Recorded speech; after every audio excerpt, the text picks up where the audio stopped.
భారత గణతంత్ర దినోత్సవాన్ని పురస్కరించుకుని తెలంగాణ పోలీస్ పరేడ్ గ్రౌండ్స్లో 75వ గణతంత్ర దినోత్సవ వేడుకలు ఘనంగా జరిగాయి. జిల్లా కలెక్టర్ విపి గౌతమ్ జాతీయ జెండాను ఆవిష్కరించి పోలీసుల నుండి గౌరవ వందనం స్వీకరించారు. అనంతరం జిల్లా అభివృద్ధి, సంక్షేమ పథకాల అమలు ప్రగతిపై ఆయన సందేశం ఇచ్చారు. పాఠశాల విద్యార్థులచే చేపట్టిన సాంస్కృతిక కార్యక్రమాలు ఆహుతులను ఆకట్టుకున్నాయి. తదుపరి వివిధ శాఖల్లో ఉత్తమ సేవలందించిన అధికారులు, ఉద్యోగులకు కలెక్టర్ ప్రశంసా పత్రాలు అందజేశారు. స్వాతంత్ర సమరయోధులు వనజీవి రామయ్యను కలెక్టర్ ఈ సందర్భంగా సన్మానించారు. అభివృద్ధి పథకాల అమలుపై జిల్లా వైద్య ఆరోగ్య శాఖ, స్త్రీ శిశు సంక్షేమ శాఖ, జిల్లా గ్రామీణాభివృద్ధి శాఖ, ఎస్సీ, ఎస్టీ, బీసీ, మైనారిటీ శాఖలచే శకటాల ప్రదర్శనను ఆసక్తిగా తిలకించారు. ఉద్యానవన, పట్టు పరిశ్రమ శాఖ, వ్యవసాయ శాఖ, వ్యవసాయ మార్కెటింగ్ శాఖ, విద్యాశాఖ, మత్స్య శాఖ, గ్రామీణ స్వయం ఉపాధి శిక్షణ తదితర సంస్థలు తమ శాఖల కార్యకలాపాలను ప్రదర్శిస్తూ స్టాళ్లు ఏర్పాటు చేయగా కలెక్టర్ వాటిని సందర్శించారు. ఈ సందర్భంగా కలెక్టర్ మాట్లాడుతూ తెలంగాణ ప్రభుత్వం ప్రతి మండలంలో తెలంగాణ ఇంటర్నేషనల్ స్కూల్స్ ని ఏర్పాటు చేయడం జరుగుతుందన్నారు.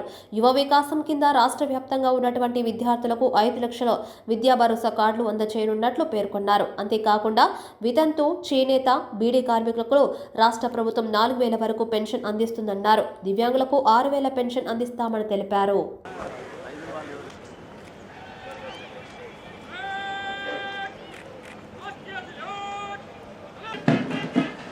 రాజు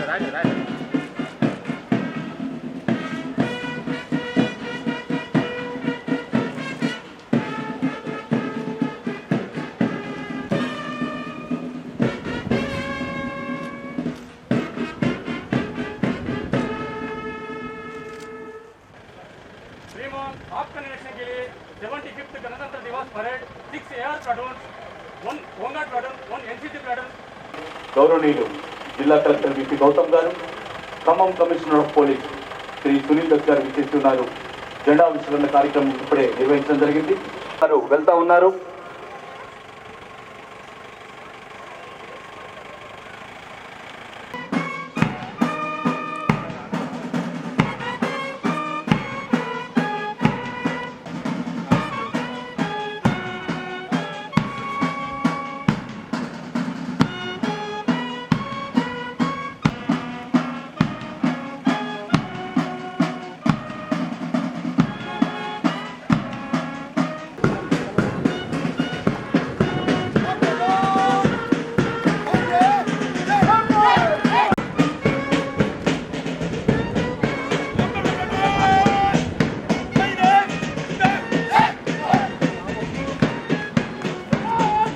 అర్హులైన కుటుంబానికి 200 యూనిట్లు కరెంట్ని ఉచితంగా పంపిణీ చేయనున్నాం.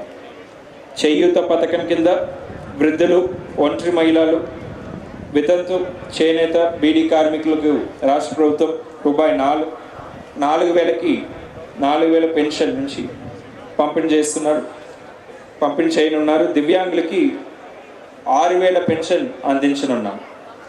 యువ వికాసం కింద రాష్ట్ర వ్యాప్తంగా ఉన్నటువంటి విద్యార్థులకి 5 లక్షలు విద్యా భరోసా కార్డులు ప్రభుత్వం అందజేయనున్నది. తెలంగాణ రాష్ట్ర వ్యాప్తంగా ప్రతి మండలంలో తెలంగాణ ఇంటర్నేషనల్ స్కూల్స్ని ప్రవేశపెట్టడం జరుగుతుంది. జిల్లా వ్యాప్తంగా గ్రామ పంచాయతీలు, వార్డులో గ్రామ సభలు చేపట్టి అభయహస్తం గ్యారంటీల అమలుకు ప్రజల నుండి దరఖాస్తుల స్వీకరణ చేపట్టాం.